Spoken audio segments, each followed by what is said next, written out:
Hi friends, welcome back to my channel. இன்னைக்கு நம்ம பார்க்க போகிறது ரொம்ப ஹெல்த்தியாக வெயிட் லாஸ்க்கு பர்ஃபெக்டாக இருக்க சூப்பர் டேஸ்டியான தோசை ரெசிபி தான். கருப்பு சுண்டல் தோசை. இது மார்னிங் பிரேக்ஃபாஸ்ட்டுக்கு ரொம்ப சூட்டபுளாக இருக்குங்க. லைட்டாக இருக்கும், ஆனால் ஃபுல் எனர்ஜியாக கொடுக்கும். சரி, இப்போ நம்ம ஸ்டார்ட் பண்ணலாம் எப்படி பண்ணுறதுன்னு. ஒரு கிளாஸ் அளவுக்கு சுண்டல் எடுத்திருக்கேன். 2 ஸ்பூன் அளவுக்கு அரிசி, எந்த அரிசி வேணாலும் போட்டு நைட்டு ஒரு 6 மணி நேரம் ஊற வச்சு எடுத்து வச்சுக்கலாம். இப்போ அதை கழுவிட்டு மிக்சர் ஜாரில் கொஞ்சம் கொஞ்சமாக ஆட் பண்ணிக்கோங்க.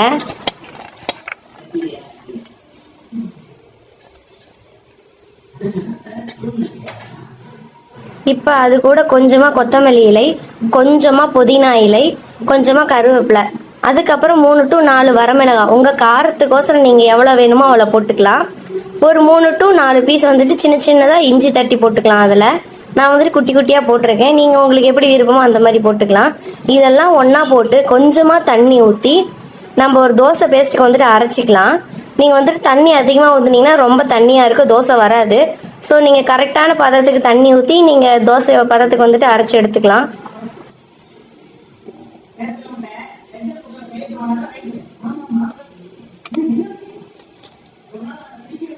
இப்போ அரைச்சி முடிச்சதை வந்துட்டு இப்போ ஒரு பவுலில் வந்துட்டு ட்ரான்ஸ்ஃபர் பண்ணிக்கலாம். நான் வந்துட்டு 2 தடவையாக அரைச்சிருக்கேன். கொஞ்சம் கொஞ்சமாக போட்டு நான் அரைச்சிருக்கேன்.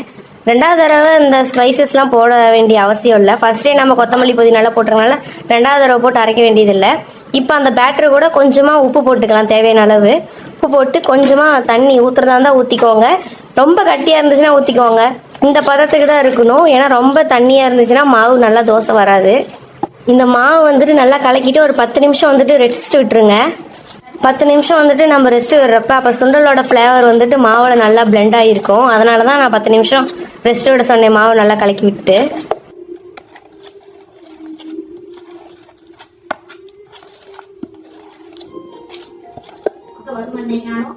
பத்து நிமிஷம் ஆயிடுச்சு. 10 நிமிஷம் ஆனதுக்கப்புறம் அப்போ அதே மாவு எடுத்து தோசைக்கல் ஹீட் பண்ணிவிட்டு நாம் இந்த சுடுறல்ல இதே மாதிரி நீங்கள் அடை மாதிரி சுட்டுக்கலாம். தோசையை கொஞ்சம் மொத்தமாக இருந்தால் தான் பிரேக்ஃபாஸ்ட்டுக்கு இது நல்லாயிருக்கும்.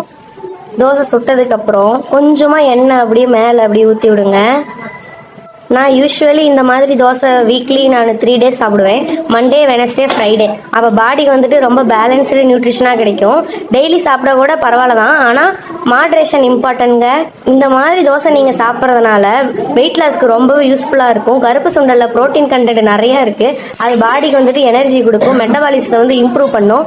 ரைஸில் கொஞ்சம் தான் யூஸ் பண்ணியிருக்கோம், ஸோ கலோரிஸ் வந்துட்டு கம்மியாக இருக்கும். மார்னிங் பிரேக்ஃபாஸ்ட்டில் சாப்பிட்டா ஃபுல் எனர்ஜி இருக்குங்க, ஸ்டொமக் லைட்டாக இருக்கும். தோசையில் வந்துட்டு அந்த ஓரத்தில் வந்துட்டு நல்லா குக் ஆகும். அது எப்படி பார்க்கணும்னா, அந்த ஓரத்தில் வந்துட்டு பார்த்தோம்னா ப்ரௌன் கலரில் எண்ணெயில் வந்துட்டு முருகல் மாதிரி வரும். அது வந்ததுக்கப்புறம் நீங்கள் தோசை திருப்பி போடலாம். திருப்பி போட்டு 2 சைடுமே நல்லா முருகல் விட்டு எடுத்து சாப்பிட்டிங்கன்னா டேஸ்ட்டு சூப்பராக இருக்குங்க. இந்த தோசை கூட நான் யூஸ்வலி தேங்காய் சட்னி இல்லைனா தக்காளி சட்னி தான் சாப்பிடுவேன். தேங்காய் சட்னியில் கொஞ்சமாக புதினா ஆட் பண்ணிக்கோங்க, இன்னும் ஃப்ரெஷ்ஷாக டேஸ்ட் வரும். தக்காளி சட்னியில் கார்லிக் ஃப்ளேவர் வந்துட்டு ஆட் பண்ணிங்கன்னா இந்த காரத்தோட டச் வந்துட்டு சூப்பராக வரும். ரெண்டுமே சூப்பராக அப்படியே சூட் ஆகிற மாதிரியே இருக்குங்க இந்த தோசைக்கு. இது கூட நீங்கள் மார்னிங்கில் க்ரீன் டீ இல்லைனா ஜீரா வாட்டர் குடிச்சிங்கன்னா சூப்பர் காம்போவாக இருக்கும். ஈவினிங் டைமில் லைட் டின்னராக சாப்பிட்டா வெயிட் லாஸ்க்கு வந்துட்டு ஈஸியாக அச்சீவ் பண்ணலாங்க. நீங்கள் இந்த மாவு வந்துட்டு எக்ஸ்ட்ரா அரைச்சி வச்சுருந்தீங்கன்னா ஃப்ரிட்ஜில் வந்துட்டு 2 to 3 நாள் வந்துட்டு நீங்கள் ஃப்ரிட்ஜில் ஸ்டோர் பண்ணிக்கலாம், சேஃபாக இருக்கும். தோசை போடுற டைமில் வந்துட்டு மிக்ஸ் பண்ணிவிட்டு கன்சிஸ்டன்சி பார்த்ததுக்கப்புறம் செக் பண்ணிக்கோங்க. இந்த வீடியோ பிடிச்சிருந்தா மறக்காமல் சப்ஸ்கிரைப் பண்ணிக்கோங்க. Bye bye.